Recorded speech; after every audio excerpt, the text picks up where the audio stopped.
Marc, chapitre 3. Jésus entra de nouveau dans la synagogue. Il s'y trouvait un homme qui avait la main sèche. Ils observaient Jésus pour voir s'il le guérirait le jour du sabbat. C'était afin de pouvoir l'accuser. Et Jésus dit à l'homme qui avait la main sèche, « Lève-toi, là au milieu. » Puis il leur dit, « Est-il permis, le jour du sabbat, de faire du bien ou de faire du mal, de sauver une personne ou de la tuer? » Mais ils gardèrent le silence. Alors, promenant ses regards sur eux avec indignation, et en même temps affligé de l'endurcissement de leur cœur, il dit à l'homme, « Étends ta main. » Il l'étendit, et sa main fut guérie. Les pharisiens sortirent, et aussitôt ils se consultèrent avec les Hérodiens sur les moyens de le faire périr. Jésus se retira vers la mer avec ses disciples. Une grande multitude le suivit de la Galilée, et de la Judée, et de Jérusalem, et de l'Idumée, et d'au-delà du Jourdain, et des environs de Tyr et de Sidon. Une grande multitude, apprenant tout ce qu'il faisait, vint à lui. Il chargea ses disciples de tenir toujours à sa disposition une petite barque, afin de ne pas être pressés par la foule. Car comme il guérissait beaucoup de gens, tous ceux qui avaient des maladies se jetaient sur lui pour le toucher.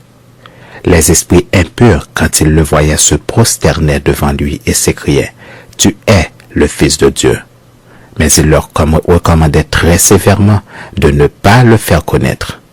Il monta ensuite sur la montagne, il appela ceux qu'il voulut, et ils vinrent auprès de lui. Il en établit 12 pour les avoir avec lui, et pour les envoyer prêcher avec le pouvoir de chasser les démons. Voici les 12 qu'il établit. Simon, qu'il nomma Pierre, Jacques, fils de Zébédée, et Jean, frère de Jacques, auquel il donna le nom de Boanerges, qui signifie fils du tonnerre, André, Philippe, Barthélemy, Matthieu, Thomas, Jacques, fils d'Alphée, Thaddée, Simon le Cananite, et Judas Iscariote, celui qui livra Jésus. Ils se rendirent à la maison, et la foule s'assembla de nouveau, en sorte qu'ils ne pouvaient pas même prendre leur repas.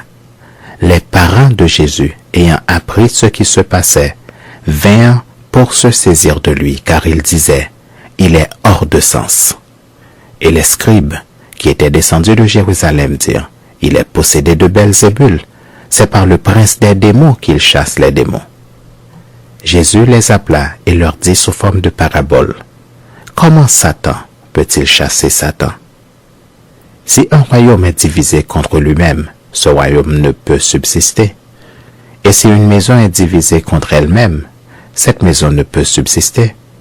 Si donc Satan se révolte contre lui-même, il est divisé et il ne peut subsister, mais c'en est fait de lui.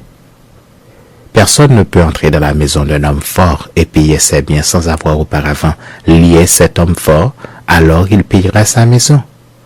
Je vous le dis en vérité, tous les péchés seront pardonnés aux fils des hommes et les blasphèmes qu'ils auront proférés. Mais quiconque blasphémera contre le Saint-Esprit n'obtiendra jamais de pardon.